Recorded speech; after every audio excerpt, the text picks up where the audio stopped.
তাদের অস্তিত্ব আমরা ছাত্র জনতায় বাংলাদেশের মাটি থেকে মুছে ফেলবো। আমরা গত 18 ফেব্রুয়ারি থেকে জুলাই মঞ্চের পক্ষ থেকে এই গণহত্যাকারী আওয়ামী লীগের বিচারের দাবিতে অবস্থান কর্মসূচি পালন করছি শাহবাগে, এবং গতকাল থেকে এবং এখন আমরা এই পুরো শাহবাগ কর্মসূচি পালন করছি আওয়ামী লীগ নিষিদ্ধ হওয়ার দাবিতে। এবং যতদিন না পর্যন্ত এই অন্তর্বর্তীকালীন সরকার আওয়ামী লীগ এই ফ্যাসিবাদী সংগঠনকে একটা নিষিদ্ধ সংগঠন হিসেবে ঘোষণা না করবে, ততদিন পর্যন্ত আমরা আমাদের অবস্থান থেকে উঠবো না। আমরা এই রাজপথ ছাড়বো না। এই শাহবাগ এবং পরবর্তীতে পুরো বাংলাদেশ আমরা গ্রহণ করে রাখবো।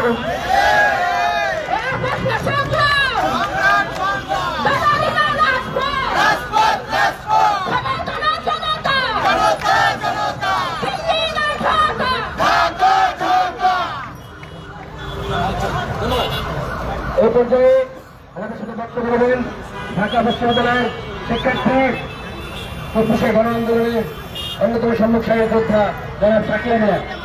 দফা এক দাবি এক, দফা এক দাবি এক, আমার দেশ আমার দেশ, দিল্লি না ঢাকা, দফা এক দাবি এক। সাংবাদিক ভাইয়েরা, বাংলাদেশের প্রিয় জনগণ, আমি মাত্র পুলিশ বাহিনীর সাথে কথা বলে আসলাম। তারা আমাদেরকে পুলিশে বলল এই শাহবাগের ঘুরে দাঁড়িয়ে এটা তো জনদুর্ভোগের কারণ, কিন্তু আমরা জানি এটি একটি সাময়িক জনদুর্ভোগ। কিন্তু আওয়ামী লীগকে যদি নিষিদ্ধ না করা হয়, প্রিয় বন্ধুগণ, এই আওয়ামী লীগ দীর্ঘমেয়াদী জনদুর্ভোগের কারণ হবে। বাংলাদেশকে যদি আমরা স্থিতিশীল করতে চাই, বাংলাদেশকে যদি আমরা শান্তিপূর্ণ রাখতে চাই, আওয়ামী লীগকে নিষিদ্ধ করা অতি জরুরি। আজকে রাজনৈতিক দলগুলোর মধ্যে অনৈক্য, বিএনপি বিএনপির মতো চিন্তা করে, জামাত জামাতের মতো চিন্তা করে, এনসিপি এনসিপির মতো চিন্তা করে, যে যার রাজনৈতিক স্বার্থ নিয়ে চিন্তা করতেছে। কিন্তু আওয়ামী লীগ নিষিদ্ধের প্রশ্নে সবাই যে সে 5 তারিখের মতো কাতারে এসে দাঁড়াবে, সেই পরিস্থিতি কিন্তু দেখা যাচ্ছে না। আজকে এই জন্যই আমরা শাহবাগ ব্লকেট করেছি, যাতে করে এই আওয়ামী লীগ নিষিদ্ধের বিষয়টা নিয়ে একটি জনগণের মধ্যে আওয়াজ উঠে, জনগণকে আওয়াজ তুলতে হবে। এই ভারতের এজেন্ট আওয়ামী লীগকে নিষিদ্ধ করতে হবে। বাংলাদেশে ঘুরে উঠবে আর নাটাই থাকবে দিল্লিতে, এই সুযোগ দেওয়া হবে না। এবং পৃথিবীর ইতিহাসে কোন স্বৈরাচারের লাশ সেই দেশে দাপন করার সুযোগ দেওয়া হয় না। বাংলাদেশে শেখ হাসিনা যেহেতু চলে গিয়েছে, আমরা শেখ হাসিনাকে আর দেশে আনতে চাই না। শেখ হাসিনার লাশও আমরা দেশে দেখতে চাই না। শেখ হাসিনাকে যদি দেশে আনতেই হয়, দেশে এনে শেখ হাসিনাকে ফাঁসিতে ঝুলাতে হবে। আজকে সারা বাংলাদেশের জনগণকে এই উপলব্ধিটা করতে হবে। দেশের জনগণ যদি এই উপলব্ধি না করতে পারে, দেশ প্রেমের প্রশ্নে, আওয়ামী লীগ নিষিদ্ধের প্রশ্নে যদি ঐক্যবদ্ধ না হতে পারে, আওয়ামী লীগ আবার আসবে, আবার এসে ছাত্র জনতার বুকে আবার গুলি চালাবে, আবার বেশিরভাগ কাজ করবে, আবার নির্বাচনে মানুষ হত্যা করবে, আবার খুন গুম এই মুক্ত রাস্তার চালু করবে। ভারত এদেশে বিভাজনের রাজনীতি, আওয়ামী লীগের রাজনীতি ধরনগুলো আপনাদেরকে বলি। আপনারা দেখেন, বাঙালি জাতীয়তাবাদের নাম দিয়ে আওয়ামী লীগ করে বিভাজনের রাজনীতি। বাংলাদেশে অন্য জাতিগোষ্ঠীর যারা মানুষ আছে, তাদেরকে আসলে হেয় করে, তাদেরকে প্রতিবন্ধ করে।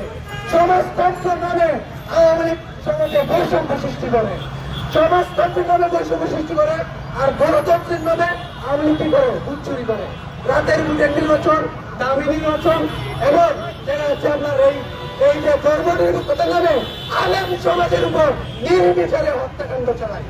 আপনারা দেখেছেন 2009 সালে কিভাবে বিনিয়োগকে নির্মম হত্যা করেছে, কিভাবে আমার 57 জন সেনা অফিসার হত্যা করেছে। আওয়ামী লীগ কি কোনো দায় নাই? আওয়ামী লীগের ফিরে দায় নাই? অবশ্যই আওয়ামী লীগের দায় আছে। দেখেন 2013 সালে কিভাবে শাহবাগ চত্বরে নির্বিচারে এদেশের আলেম ওলামার উপর হত্যা চালিয়েছে।